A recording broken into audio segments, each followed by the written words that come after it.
agora Sub40, o programa de entrevistas de Ópera Mundi com Breno Altman. Boa noite a todos e a todas. Hoje é 2 de junho de 2022. Começa agora mais uma edição do programa Sub40. Nosso propósito é entrevistar convidados e convidadas que representam uma nova geração de pensadores e realizadores. Homens e mulheres de até 40 anos, que são referências no mundo do trabalho, da cultura do esporte, das leis, da saúde, da comunicação e da atividade política. Nossa convidada dessa semana é Luísa Mello, terapeuta ocupacional formada pela Universidade Federal de Pernambuco, é diretora do Sindicato dos Terapeutas e Fisioterapeutas do seu estado e cursa mestrado em saúde pública, tema fundamental de seu estudo e de sua militância. Antes de começarmos a conversa, gostaria de pedir a sua contribuição financeira para a Ópera Mundi. Ópera Mundi não é uma igreja, mas depende do dízimo dos seus espectadores e leitores para desenvolver o seu trabalho jornalístico. Há 5 formas de contribuição. A primeira é a assinatura solidária em nosso site, operamundi.com.br/apoio. Vou repetir, operamundi.com.br/apoio.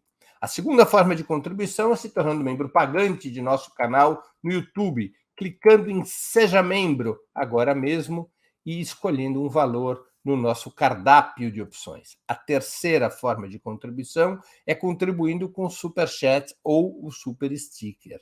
A quarta forma é o valeu demais, que funciona exatamente como o Superchat, mas quando vocês estiverem assistindo aos nossos vídeos gravados. A quinta forma de contribuição é através do Pix. Nossa chave nessa modalidade, nossa chave no Pix é apoie@operamundi.com.br. Eu vou repetir, apoie@operamundi.com.br.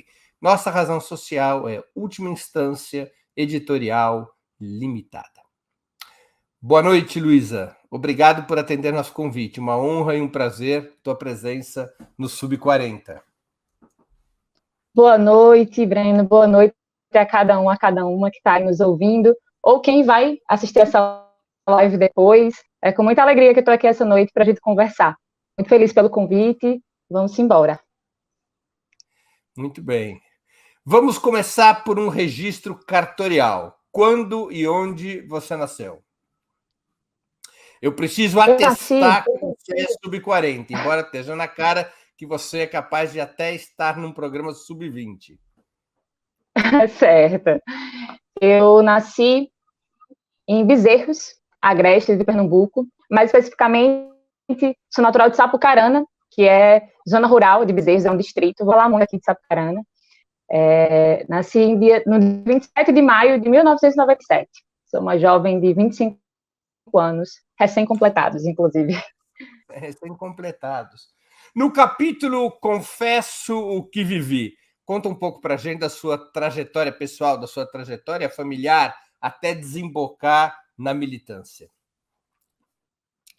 Então, tem muita história, Breno. Olha, eu converso muito, viu? Então qualquer coisa, quando eu parar de falar aí, mas para tentar sintetizar... Eu estou acostumado a entrevistar pernambucano, já sei disso. É uma já sabe como oral. é, né? Pronto. Pronto. Falar da história da gente é sempre uma coisa muito difícil, né? Porque é um emaranhado de coisa que é difícil de tentar sintetizar. Mas eu poderia dizer que eu sou uma jovem natural de Sapucarana, inclusive alguns me conhecem como Luísa de Sapucarana. Em Bezerros é muito comum as pessoas conhecerem desse modo, porque é a comunidade que eu fui nascida e criada. Sou filha de agricultores, meu pai, seu Lucas, e minha mãe, Dona Cremilda.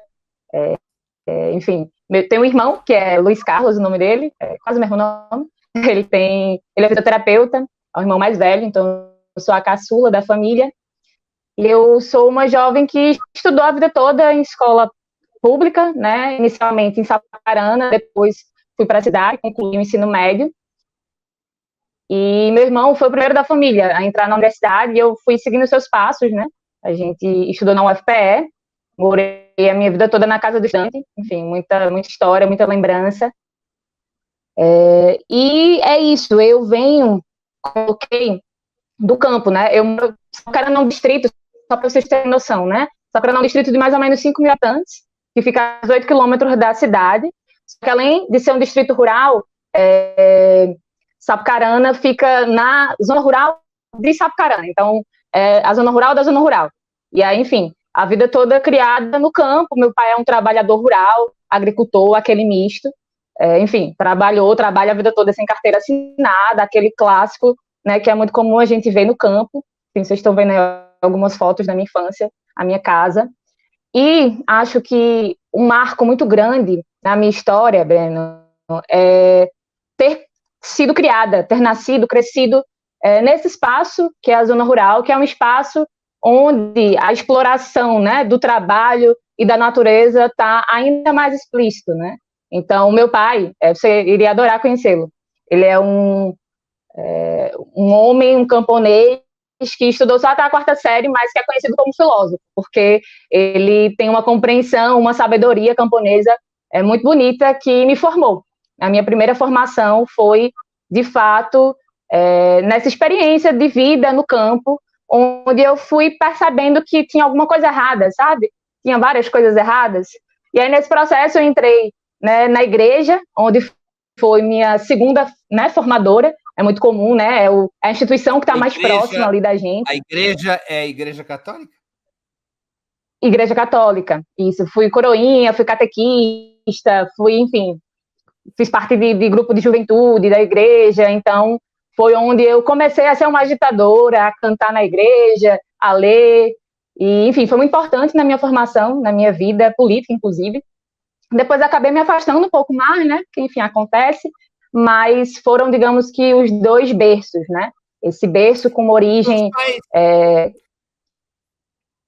Os teus pais tinham algum vínculo com a atividade política, com organização social? Então, infelizmente não, é curioso isso, porque os meus pais, eles vieram de outras 2 zonas rurais da cidade, de Bezerros. E aí eles se casaram, depois do tempo foram para Sapucarana. Apesar do meu pai ser um dos grandes influenciadores para eu ter me tornado comunista, acho que ele não tem noção disso, mas ele foi, mas ele nunca teve nenhum envolvimento, ele sempre foi um grande cristão, e através do cristianismo ele exercia aquela sede de justiça, sabe? Mas nunca teve nenhum envolvimento, não. Mas eu acho que meu pai é comunista, talvez ele não concorde, mas no fundo eu sempre achei isso, sabe, Breno? O teu irmão não se chama Luiz Carlos por conta do Luiz Carlos Prestes? Não, infelizmente não é essa referência não, mas é isso, eu acho que de forma muito espontânea, essa coisa da consciência de classe se deu pela necessidade, né? Porque é isso, Breno, meu irmão foi o primeiro a estudar numa universidade pública da nossa família, e meu pai, o que ele mais dizia pra gente, né, era que aquela clássica ideia de que a caneta era mais leve do que a enxada, né? A gente cresceu ouvindo isso e foi por isso que a gente foi estudar, né? E aí ele sempre dizia que os estudos eram a herança que ele tinha para deixar para a gente. Então, aquela consciência camponesa de querer que a gente, né, tivesse algo melhor, mas entendendo os interesses que existiam, os interesses de classe. Só que, claro, repleto de contradições também, né? Enquanto homem camponês. Mas eu acho que ver isso, crescer com essa sabedoria camponesa ali, no meu dia a dia, influenciou e influencia diretamente, sabe? Ele ficou, inclusive, preocupado, né, com, enfim, agora o fato de estar pré-candidata, né, por exemplo, mas, assim, ele super apoia e entende a necessidade, sabe? Enfim, um pouco desse meu berço familiar. Sapucarana, tua terra, te marca bastante, dá para se ver nas tuas falas, no que você escreve, sim, inclusive num cordel que você escreveu. Como é que é a região? Como é que é esse cenário no qual você cresceu? Então, a gente está falando de uma cidade no agreste pernambucano, né, uma região mais de semiárido, e aí o Sapucarana, como eu disse, fica distante da cidade, mas é uma região muito rica em agricultura, né? A gente tem boa oferta de água. Está com um probleminha na conexão, a gente vai ter que fazer alguma... Talvez trocar a sua conexão. Tá, um minuto. Deixa eu ver o resolver aqui. A Luísa vai resolver rapidinho aqui e já retorna para a gente retomar a conversa. Sub-40 de hoje com Luísa Mello, pernambucana, terapeuta ocupacional, militante comunista, pré-candidata a deputada estadual. Ela está voltando. Tá indo agora? Agora está perfeito. Pronto, eu botei no 3G aqui, acho que vai melhorar, tá? Qualquer coisa você avisa. Então, eu te perguntava sobre Sapucarana, Bezerros e Sapucarana. Sapucarana é a terra da tomate. É uma terra muito fértil para a agricultura. Porém, é isso, a monocultura, com muitos atravessadores. Então, existe uma resistência de agricultura familiar, mas é aquilo, resistindo, né? Que a lógica do Estado não é essa. E é uma comunidade que tem muita liderança, sabe, Breno? É uma comunidade muito resistente. Ela, inclusive, já foi cidade por 6 meses. Uma história que poucos sabem, que eu falo até no cordel. Então, é uma comunidade que já teve, né, ensino médio, era uma das poucas da zona rural que tinha, então sempre teve lideranças, associação, cooperativa, né, inclusive colegas, amigos que são do PT, né, que é a ala esquerda, né, mais antiga, por exemplo, da cidade, é de Sapucarana, então é um lugar que, enfim, não é porque eu sou de lá, não, mas que realmente tem uma importância histórica e que é a minha raiz, né? E eu tenho refletido muito, inclusive, sobre esse processo, né, Breno? Porque quando a gente é jovem, a gente acaba ficando muito nômade, né? Por necessidade de estudar, de trabalho, de militância. E eu sou uma pessoa que, como já deu para perceber, sou apaixonada pela minha terra. Porém, eu venho percebendo o quanto essa coisa da raiz, ela não é para nos prender, mas é para nos dar sustentação, sabe? E eu trago, acho que essa coisa do território, da minha história, como sustentação para minha militância política, para onde quer que eu vá, eu saber de onde eu sou, sabe? É um pouco nesse sentido. Porque hoje é isso, por estudo, por trabalho, por militância, eu acabo rodando muito, mas sempre que posso estou por Sapucarana, por Bezerros, e quero estar ainda mais, inclusive. Mas é um pouco desse lugar. Você diz que Bezerros, cidade onde fica Sapucarana, é terra de luta. Qual a razão dessa afirmação?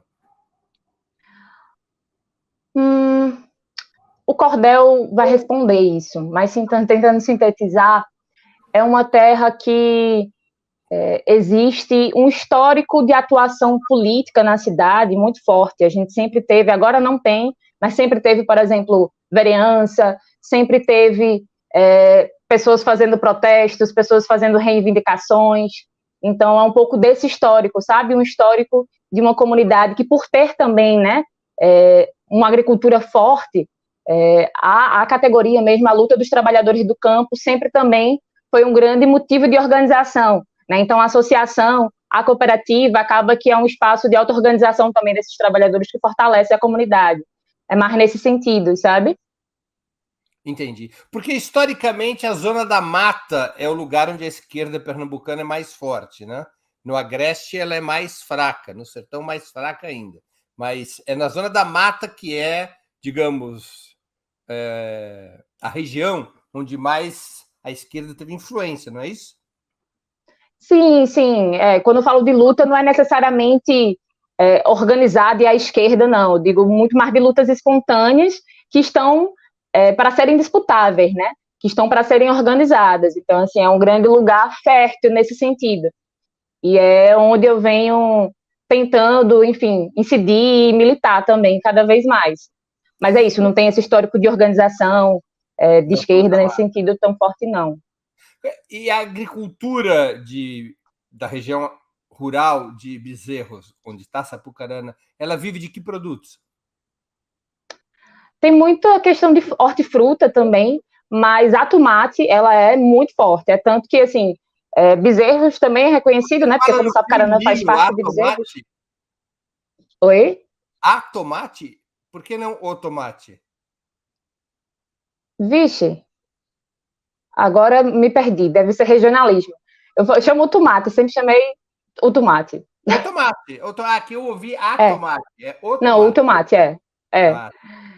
Então, assim, o tomate e outras hortaliças são muito fortes na região, só que é isso, são escoadas por atravessadores para, enfim, uma venda não direta pelo agricultor, e ainda com muito uso de agrotóxico, né? Infelizmente.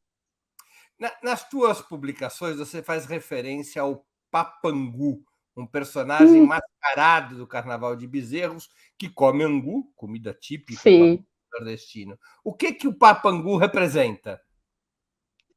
Então, Bezerros é conhecido mundialmente até como a terra do Papangu, né? Eu E é adoro isso.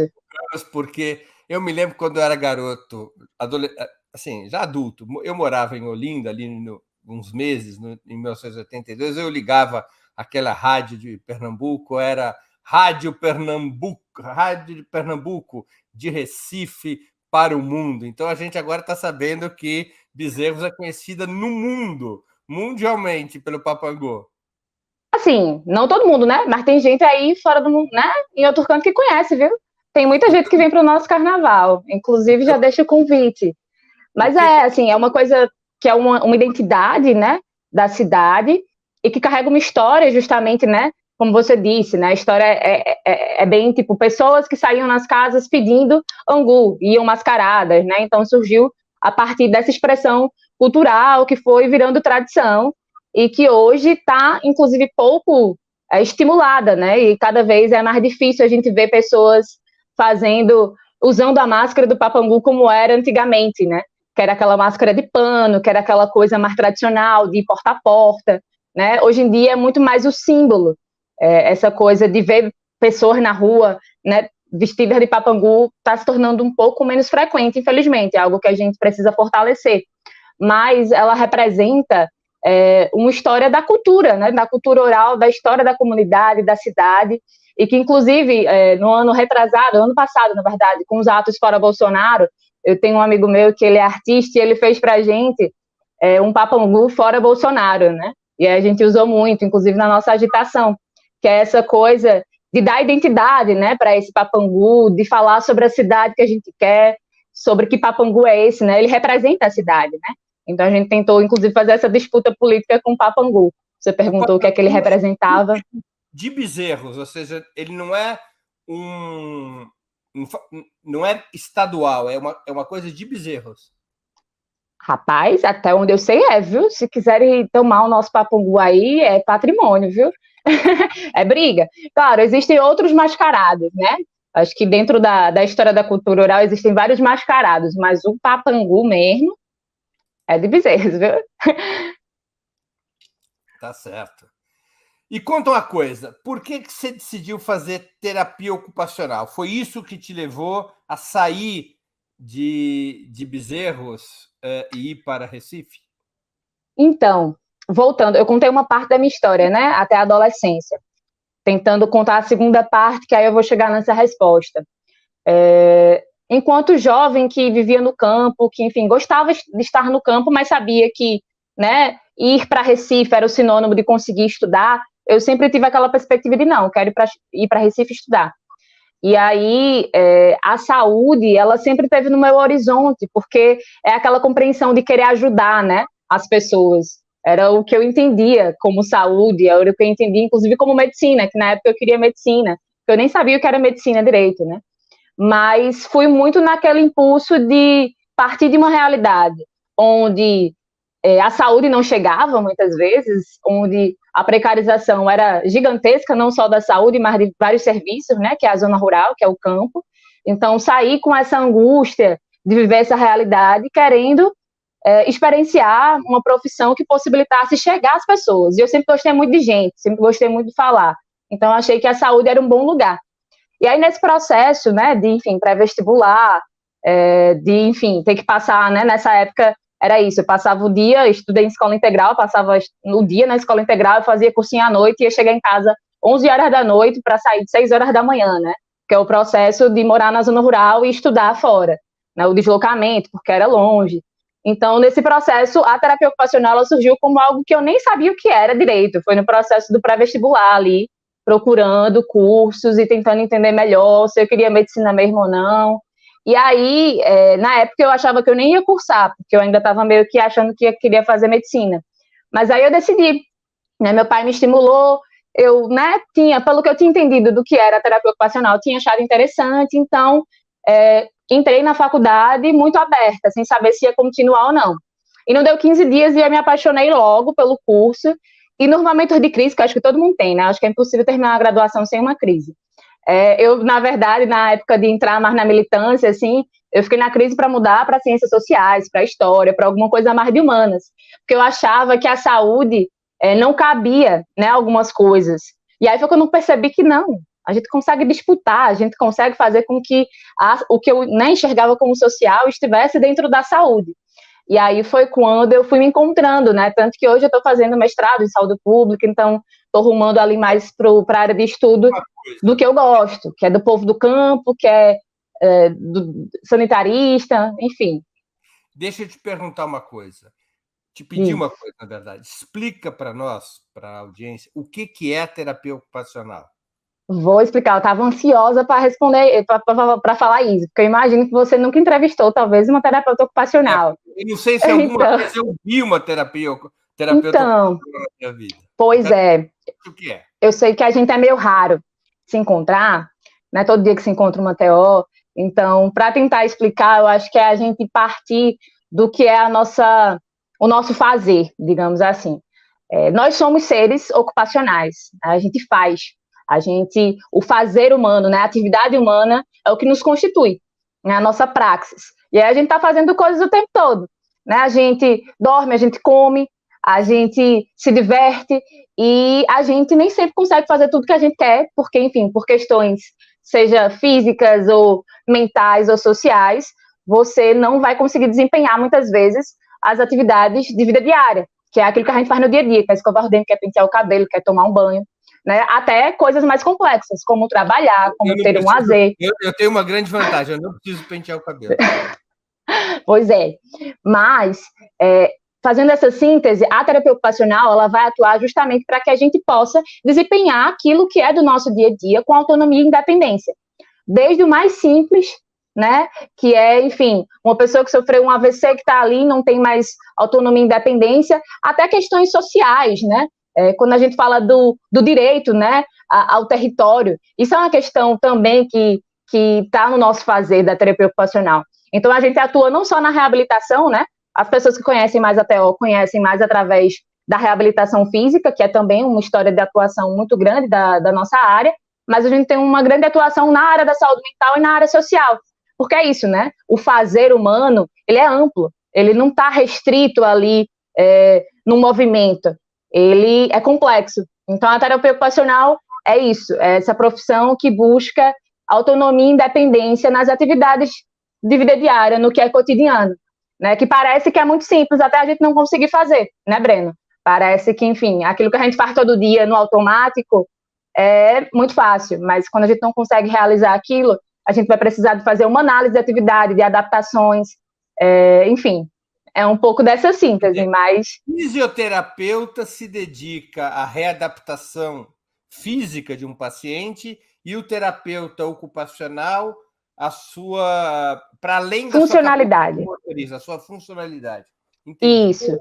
A gente é muito comum as pessoas confundirem, né? E é isso, a fisioterapia ela é muito mais difundida e conhecida por razões várias, inclusive disputa política, que, enfim, a gente partilha de conselho de classe e de sindicato, né? Então a gente está muito junto, a fisioterapia e a terapia ocupacional, por a gente tá compartilhando esses espaços ainda, né? Um dia seremos separados, mas a fisioterapia, como você bem colocou, ela estuda o movimento humano, né? A terapia ocupacional, a área de atuação dela é a funcionalidade, é aquilo que é significativo. Ou seja, não é só você fazer o movimento de extensão e flexão do braço, é você conseguir colocar um brinco que você gosta, é você conseguir pentear o cabelo do jeito que você gosta, é você conseguir participar socialmente do grupo que faz sentido para você.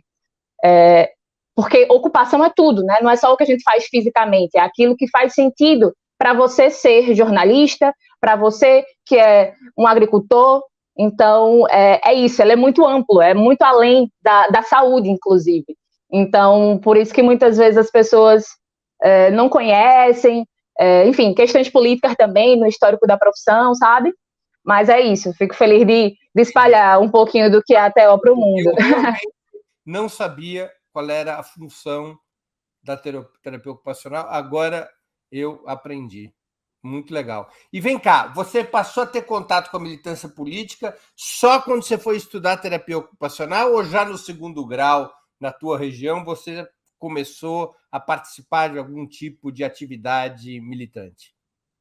Então, só um parêntese antes, sobre a TO, que a gente chama de TO, né? Terapia ocupacional, aí a abreviação é TO. E aí a gente atua, enfim, né, desde a atenção básica, a alta complexidade, na área social, na área de saúde mental, só para, enfim, deixar mais entendido, e a gente está na luta pela nossa PL do piso salarial, né, que é a PL 1731, junto com a fisioterapia. Então, só para deixar essa informação também, que eu acho que é importante, para, enfim, as pessoas entenderem a importância tanto da fisioterapia quanto da terapia ocupacional, nesse momento também de disputa, de luta que a gente está. E aí, indo para outra pergunta que tu fez, eu fui coroinha, catequista, a pessoa que estava ali na igreja fervorosamente, e lá eu considero que foi o meu primeiro espaço de atuação política, porque foi lá onde eu comecei a encontrar pessoas e jovens, e a gente fazia várias ações de projetos sociais, eu era a pessoa que estava envolvida em tudo na comunidade, assim. Então a gente criou, por exemplo, né, o Sapocultura, que era um grupo de jovens para fazer ações sociais na comunidade, porque a gente não tinha, por exemplo, cultura, né? Então a gente ia tentar disputar espaços de cultura, né? Depois a gente criou um projeto que era o Raízes de Sapucarana, porque a gente não sabia a história da comunidade. Então, inclusive, esse cordel surgiu a partir, né, dessa investigação histórica. Um dia, quem sabe, vai ser um livro. Então, assim, eu não entendia ainda o que era luta de classes, mas eu já tinha essa coisa do fazer, do enxergar a injustiça e ficar indignada, sabe? Então, eu cheguei em Recife, uma jovem de 17 anos, muito verdinha, mas também muito vivida ao mesmo tempo, porque já tinha uma atuação, já era uma menina muito, muito ligada, que fazia muita coisa, muito envolvida. Então, nessa época, eu comecei a me aproximar do movimento estudantil, ainda estranhando um pouco, né, porque para quem vem do campo, de atuação comunitária, né, local, era aquilo, não entendia muito bem, né, as disputas e como era, então eu comecei ainda muito, tipo, só observando, nos primeiros anos de faculdade.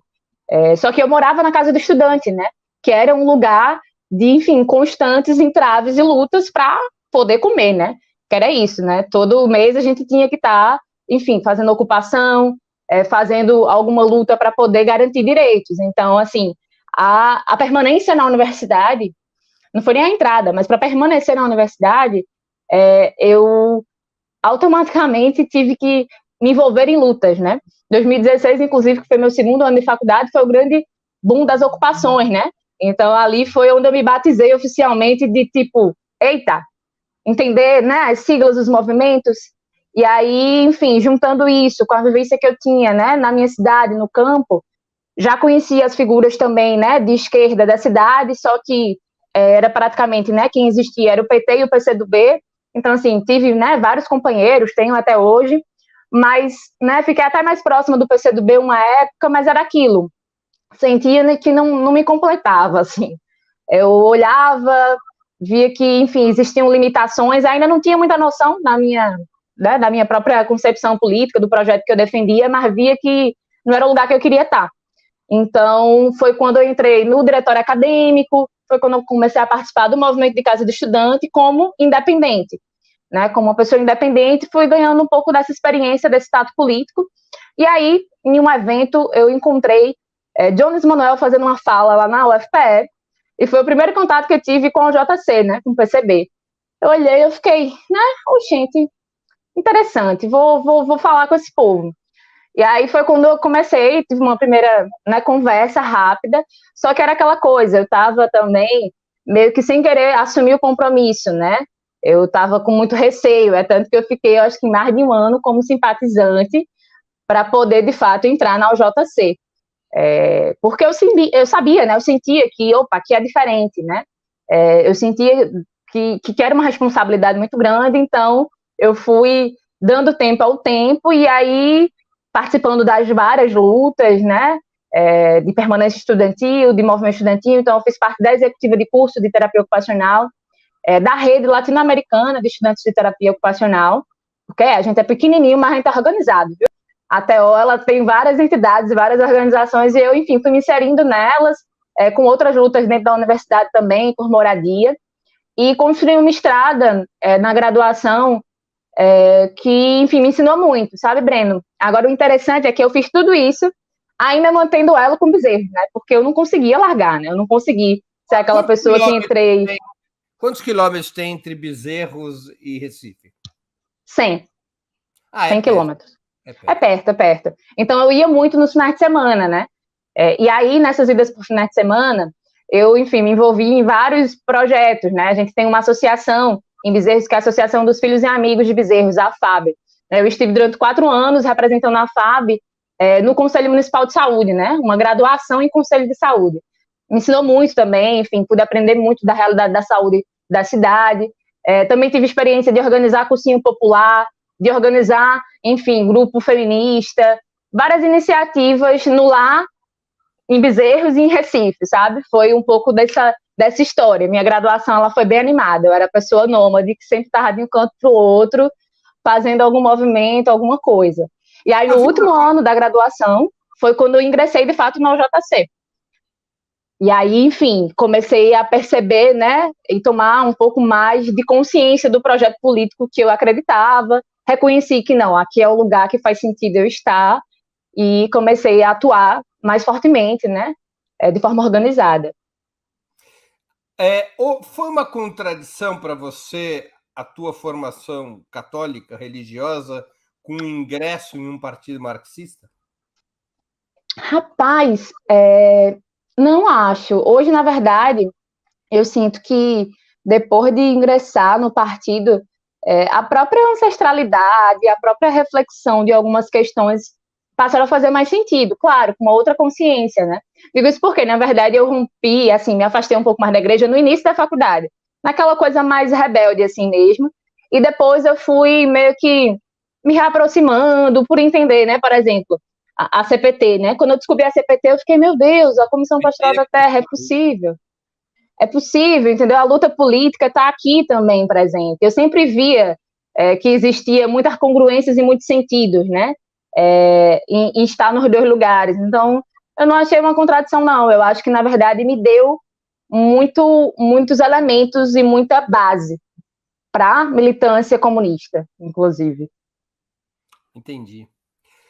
Você foi, depois do movimento estudantil, para o sindicalismo, para o sindicato da categoria terapeutas ocupacionais e fisioterapeutas. A diferença é grande entre o movimento estudantil e o movimento sindical? É mais difícil, por exemplo, ser uma militante mulher no sindicalismo?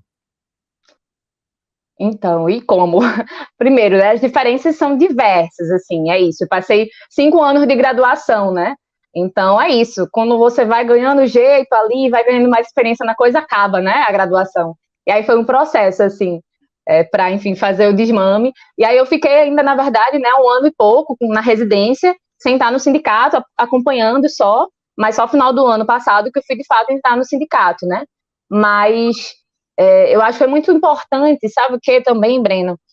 Eu ter tido a experiência de 2 anos, né, enquanto trabalhadora da saúde na pandemia, e vivenciar na prática, né, isso, me tornar uma trabalhadora. Eu já era uma jovem trabalhadora enquanto estudante, mas, enfim, me tornar uma trabalhadora do SUS, eu acho que fez perceber as necessidades de luta e organização e as demandas que eram outras, né?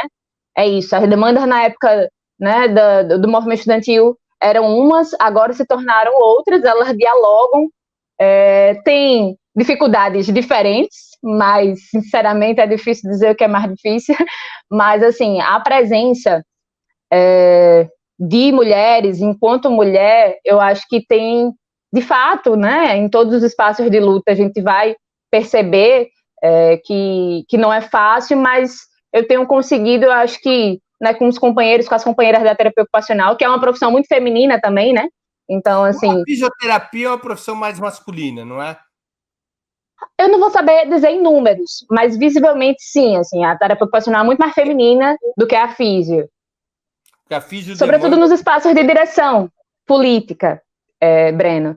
Né? A ATO é engraçado, porque é isso, a maioria de nós somos mulheres, então a maioria das vezes são as mulheres que estão, de fato, em todos os espaços de representação, de atuação. Então, durante o movimento estudantil também, eu sempre partilhei muito esses lugares com colegas mulheres, então, assim, tem sido tranquilo, mas tem sido uma escola, né, muito grande. Inclusive hoje, né, está sendo o marco de afastamento por causa da pré-campanha, né, porque a gente tem que se afastar durante o período, e aí hoje é esse limite. Hoje eu me despedi do pessoal, volto depois, só. Então... Luísa, eu já vi textos seus defendendo o fortalecimento do SUS, buscando torná-lo, tá entre aspas, verdadeiramente gratuito e popular. O que significa isso? O que tornaria o SUS, do teu ponto de vista, um sistema realmente gratuito e popular? Para fazer isso, a gente tem que se perguntar o que é saúde primeiro, Breno. Porque parece óbvio, né? Mas para mim, saúde é disputa, é projeto de sociedade. Então, para a gente construir o Sistema Único de Saúde que a gente quer, a gente tem que saber qual projeto a gente defende. E a gente, enfim, né, vocês já devem ter ouvido falar, quem está aí ouvindo, da reforma sanitária, né? A grande luta que construiu o Sistema Único de Saúde, né? Que não foi dado, que não caiu do céu, né? A gente às vezes esquece da quantidade de luta que teve para se construir o SUS. E a gente sabe que, enfim, né, ele foi dado, ele foi conquistado, melhor dizendo, ainda com limitações, né? E aí o serviço privado, né, o projeto privatista de saúde, ele sempre teve em disputa com o nosso projeto, né, com o projeto da reforma sanitária, da saúde como direito. Então, para a gente, de fato, conseguir ter essa saúde coletiva, popular, pública, a gente precisa ter o que a gente ainda não tem, que é um SUS 100% estatal, público de qualidade, que é acabar com as OS, com as OCIPs, com as iniciativas privadas dentro do Sistema Único de Saúde. E, infelizmente, a gente ainda tem chão para conseguir isso. E aí é um pouco disso, sabe? Enfim, as lutas são várias. Enquanto trabalhadora, né, na ponta, você vivencia a falta de tudo, né? A falta de máscara, a falta, enfim, de água no postinho de saúde, enfim, de tudo a gente vê. E aí, quando a gente vai para o financiamento da saúde, a gente encontra a resposta, né? A gente percebe que não é por acaso, né, que a precarização dos serviços está como está. Né? A gente tem aqui um marco, por exemplo, que é o teto de gastos, né? A EC 95, enquanto a gente não derrubar ela, a gente não vai conseguir avançar para ter o SUS que a gente quer, né? Ela é um primeiro passo, né? Não que vá se solucionar tudo, mas assim, a derrubada da EC 95, eu diria que é um grande primeiro e necessário passo, não só para a saúde, né? Mas é um pouco disso, Breno, é uma longa construção, não só teórica, né? Eu não estou falando aqui sobre um conceito teórico de saúde, é um conceito prático, de compreensão de que a saúde é sobre a vida das pessoas, é sobre a existência delas. Né? A gente fala da determinação social, que a gente entende que a saúde não é só a ausência de doenças, né? A compreensão de que a saúde, ela tem base territorial, ela tem a ver com as condições de vida, de moradia, né, das pessoas, com ter comida no prato ou não. Então, assim, enquanto a gente não conseguir avançar nessa compreensão e dentro de um avanço de políticas, né, pública contra a privatização, a gente não vai ter essa saúde. Mas eu acredito muito e eu luto por ela diariamente, né? E eu sei que eu não estou sozinha, porque o SUS de verdade que eu acredito, né? Porque inclusive nessa pandemia é uma coisa que me angustiou um pouco, né? Ver que, claro, muito bom, o SUS teve uma visibilidade, né? Sobretudo com as vacinas, com todo o processo, e meio que todo mundo começou a defender o SUS, né? Isso é muito bom. Mas aí eu pergunto, que SUS é esse, né? Que SUS está se defendendo? Para a gente também não ficar numa defesa abstrata dessa saúde, desse sistema único, porque é muito perigoso, né? Porque nessa abstração vão empurrando a privatização ali por debaixo dos panos, e quando a gente pensa que não, a gente está defendendo um SUS que não é o SUS que a gente quer, né? Um SUS que está cheio de remendo, é um SUS que está cheio de privatização, cheio de OS, de OCIP. Então, assim, brevemente, eu acho que seria um pouco disso, mas muito pano para manga esse debate. Luísa, alguns estudiosos da saúde pública chegam a dizer que o SUS é impropriamente chamado de Sistema Único de Saúde, que, na verdade, até o momento, ele é um serviço único de saúde.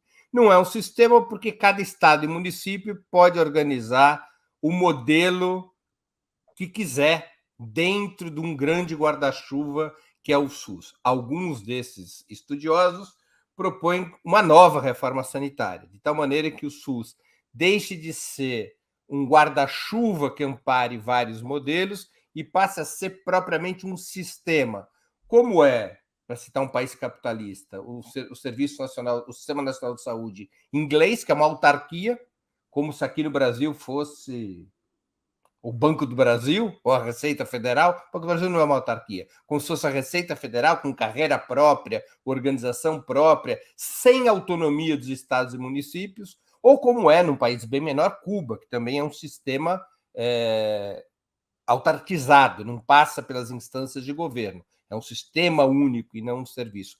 Você se inclina mais por manter o atual modelo, que é o modelo que dá essa descentralização para os estados e municípios e para distintos tipos de modelo, ou por um sistema que mais verticalizado, como nesses exemplos que eu citei? Breno, eu acho que quando a gente vai debater, né, a forma de organização, de gestão do sistema, a gente entra num debate que requer muito estudo e muita análise, né? Enfim, tenho colegas que fazem esse debate, mas eu acho que uma coisa que a gente precisa se preocupar antes disso é sobre o que orienta essa concepção de saúde, né? Sobre a prioridade orçamentária que o sistema de saúde está tendo, né? Essa questão da nomenclatura aí, eu penso que é um debate, mas assim, a gente precisa, de fato, perceber que a gente tem realidades, por exemplo, né, falando daqui de Pernambuco, a gente teve, ano passado, né, um orçamento de 6 bilhões para a saúde, e desses 6 bilhões, 2 bilhões foram destinados para OS, né, que são organizações sociais privadas.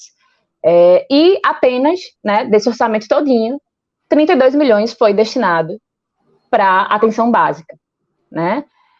Isso é um exemplo prático que eu trago de prioridade orçamentária que fala sobre o entendimento, o projeto de saúde que a gente defende, né? Eu acredito muito num cuidado territorial, né? A lógica, por exemplo, né, a gente tem o programa de saúde da família, né? Foi um programa que mudou a forma de fazer saúde dentro do território, né? As unidades básicas de saúde, a ideia, né, do agente comunitário de saúde, que é uma grande ferramenta que a gente tem e que a gente, infelizmente, só precariza o trabalhador, ao invés de usar a potência que é, né, ter esse trabalhador ali na ponta do território. Então, assim, eu me aproximo muito mais dessa disputa, dessa concepção, dessa lógica de operar, de fazer com que seja um sistema não ambulatorial e focalizado ali no atendimento, mas sim no modelo preventivo e de promoção de saúde, com cuidado territorial e multiprofissional, né, não jogando tudo nas costas da enfermeira, da técnica de enfermagem que está ali no postinho, né? Eu me formei numa unidade básica de saúde, né? Eu trabalhava com uma equipe multiprofissional, tive essa alegria, né, de trabalhar 2 anos, como deveria ser toda unidade de saúde, uma equipe multiprofissional. Então, assim, eu debato muito mais nesse sentido de como fazer com que essa lógica que está aí seja voltada para os interesses do trabalhador e dos usuários. Esse debate mais de sistema, eu confesso que eu não tenho muito estudo e aprofundamento, não. Então, assim, eu prefiro ficar nessa defesa de fato, o modelo de saúde que a gente tem está enraizado em quais princípios, e aí os princípios da reforma sanitária, ali da década de 70, 80, eu acho que eles ainda fazem sentido, claro, né? Os modelos estão aí para a gente comparar e ver o que é que dá certo, o que é que não dá certo de outros países também, mas eu acho que a principal questão que a gente tem hoje para debater sobre o Sistema Único de Saúde é financiamento e prioridade orçamentária, né, nesse sentido, e a forma de organização de serviços no território, né, do que é prioridade ou não. Eu acho que, discutindo isso aí, a gente já desafoga muita coisa dentro do Sistema Único, sabe? Tem uma pergunta do Fred Dreyfus, é assim: para que o SUS seja efetivo, é necessário acabar com o sistema complementar e privado? Sim. Calma. Não imediatamente, né? Não é por decreto, né? Não é calma, eu acho que é isso. A saúde ela é uma disputa. Ela é uma disputa, e se ela não é dada como direito, garantida pelo Estado, né? Que, enfim, tá lá, não é no Manifesto Comunista, não, tá na Constituição isso, tá? Se, enfim, é isso, se a gente tem o sistema privado existindo, mesmo que pequenininho, vai ser uma disputa que vai sempre querer fazer o que fazem hoje, que é o quê? Precarizar para privatizar, né? Então, eu acredito que sim, é importante a gente colocar num plano de médio prazo o fim, né, do sistema privado. A gente precisa fortalecer o Sistema Único de Saúde, 100% estatal, de fato. Né? Os planos de saúde, inclusive agora, eu vi que teve um aumento, né, gigantesco nos planos. Né? Muito possível que muita gente que está tendo ter, uso... Né? Está sendo debatido. Isso, que vai ser instaurado. O risco é de um aumento que pode chegar a 40%. Exato, e aí eu questiono, né, quem é que vai... Porque muita gente não vai conseguir, né, pagar mais o plano de saúde, e essas pessoas vão para onde?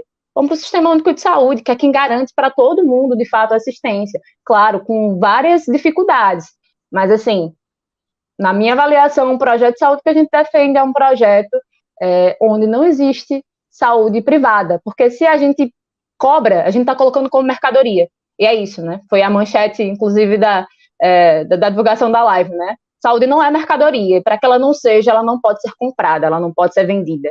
Ela tem que ser um direito garantido. E parece óbvio isso, mas não é. Enfim, a gente ainda está distante dessa realidade, eu sei, mas a gente precisa ter o horizonte. O que é que a gente quer? Que saúde é essa?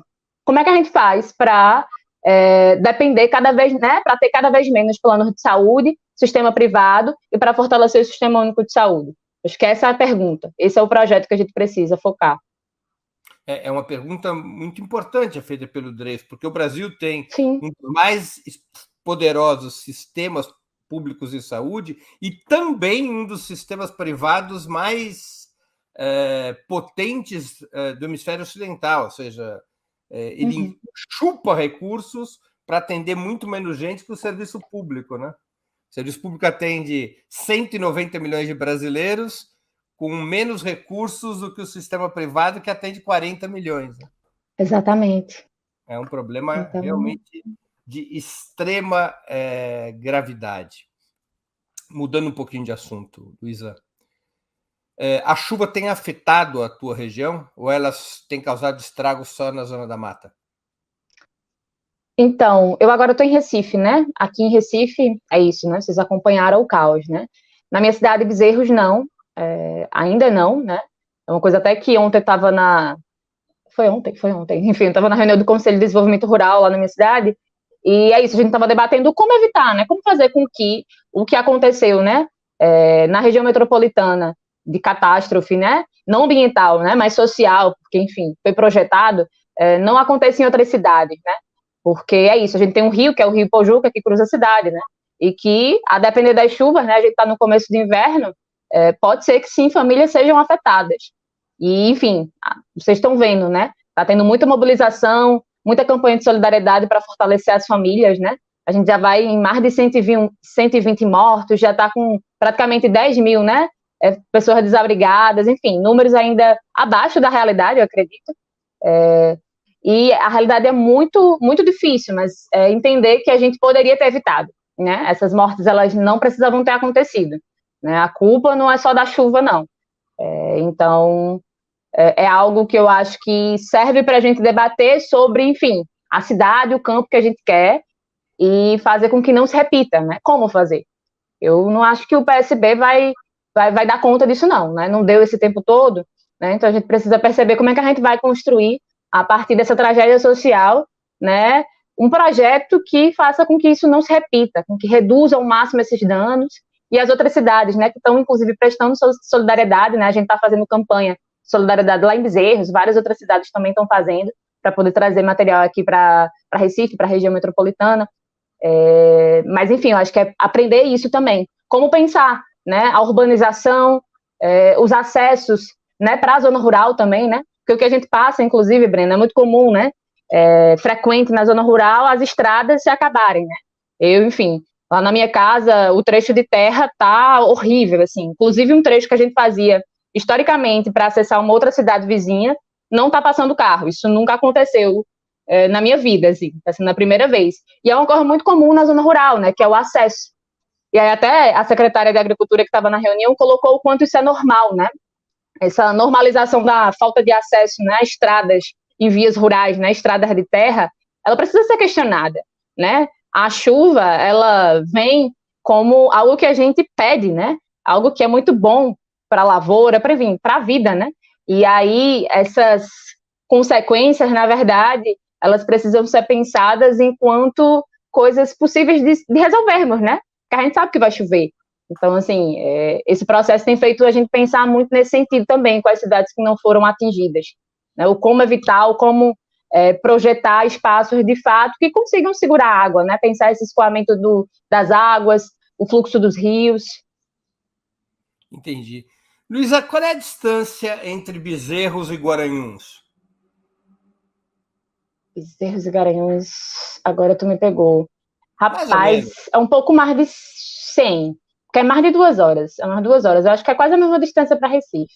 Eu E vou qual é arriscar a dizer sua isso. distância com o mais famoso filho de Guaranhuns, Luiz Inácio Lula da Silva? Muito boa essa pergunta. A minha distância, Bezerros não rapaz, fica tão longe de Guaranhuns. A Luiz, você tem que distância em relação ao mais famoso filho de Guaranhuns? por que ele tá falando de Garanhuns? Demorei a pegar, mas foi boa essa. Breno, a minha distância nunca nem conheci, tá longe então. Nunca. Acho que talvez em alguma atividade, algum ato deve ter avistado assim de longe, Eu mas vou te nunca. facilitar a vida. A distância política. Sim, claro, mas tô chegando lá. Então, na verdade, é curioso, eu estava pensando um pouco sobre isso, que meu pai, o qual eu falei tanto no começo, ele, durante a minha infância e adolescência, ele sempre foi uma pessoa que é isso, apresentava várias contradições, mas sempre esteve mais à esquerda, e sempre foi crítico ao Lula. É engraçado isso. Eu cresci com ele fazendo críticas, na época, aquelas críticas que oscilavam à esquerda e à direita, mas depois, né, eu fui crescendo também. Às vezes eu até defendia Lula um pouquinho, viu, quando eu era adolescente, mas depois eu fui ficando meio crítica também, claro, à esquerda nesse sentido. E aí, eu acho que meu pai foi a primeira pessoa que me mostrou algumas contradições do governo do PT, né? De Lula.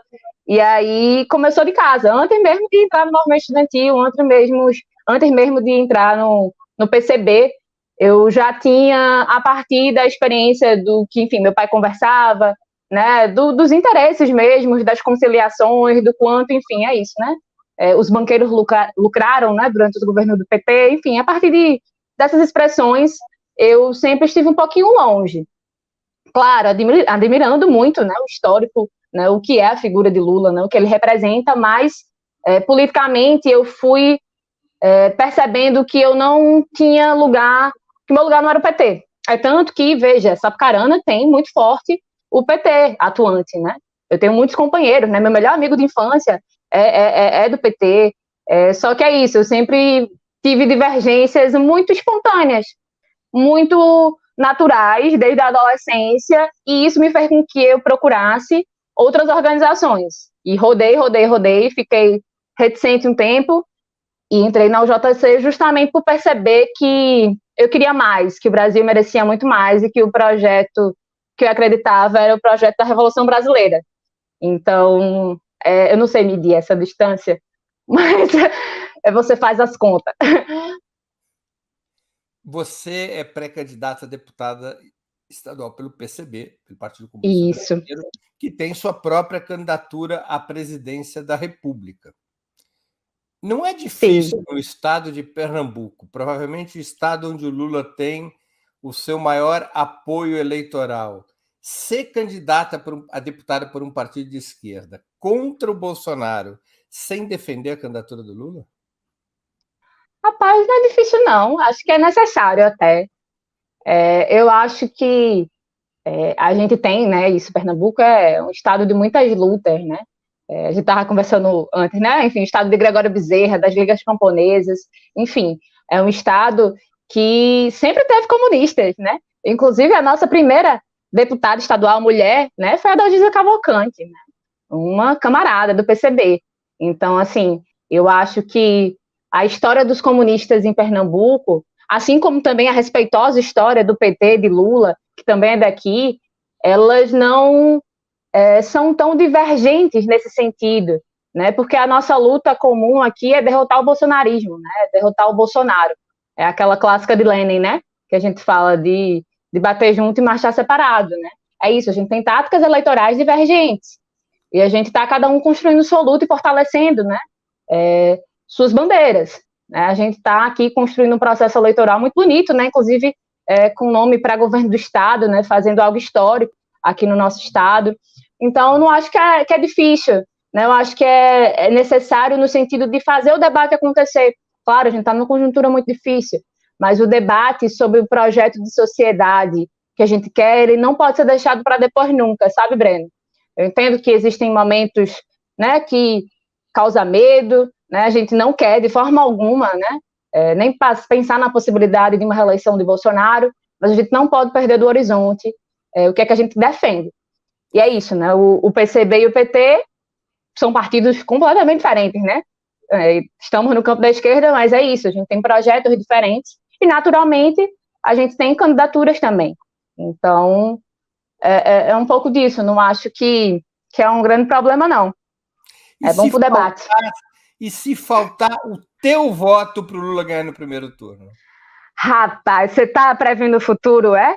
Eu não consigo prever o futuro, não. Eu não estou prevendo nada, estou dizendo, e se faltar o seu voto para o Lula ganhar no primeiro turno? E se é um negócio muito difícil de conversar, Breno.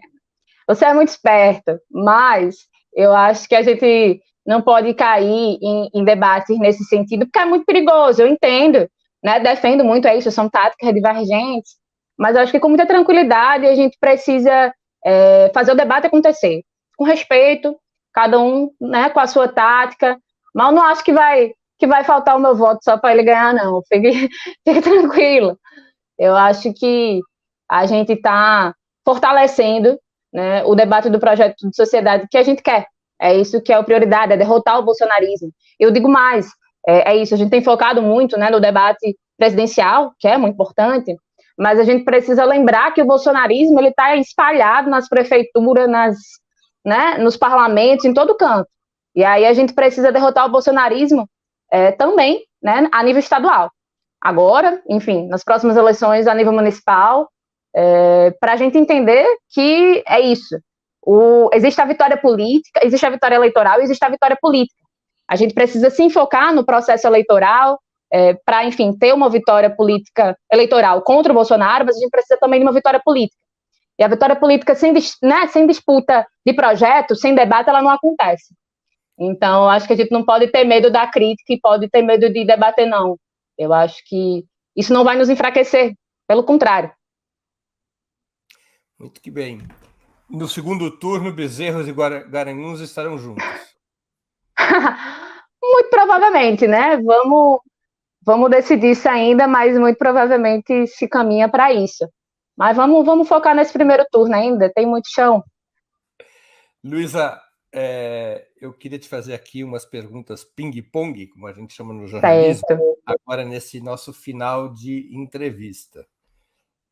Prato imperdível. A pergunta mais difícil, Breno, eu passei a semana todinha, assim, aperreada, sem saber. Mas eu vou ser sincera. Pipos, sabor cheddar. Eu sou viciada em pipos, confesso. Como é que uma sou pessoa vegetariana, mas não sou saudável. Da saúde come comida industrial? Então, a gente tem as contradições, né, da gente, Breno. Eu nunca tinha visto fazer o quê? Uma vegetariana que come comida industrial? Pois é. Ainda vamos debater sobre soberania alimentar. Vou superar o Pipos. Cerveja, cachaça ou vinho? Cerveja. Esporte favorito?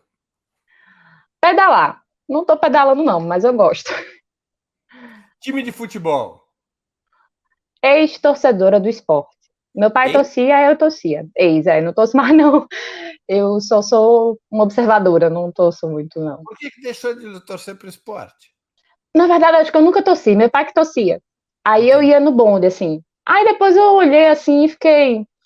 É muita briga e eu não entendo o suficiente, mas eu gosto de jogar.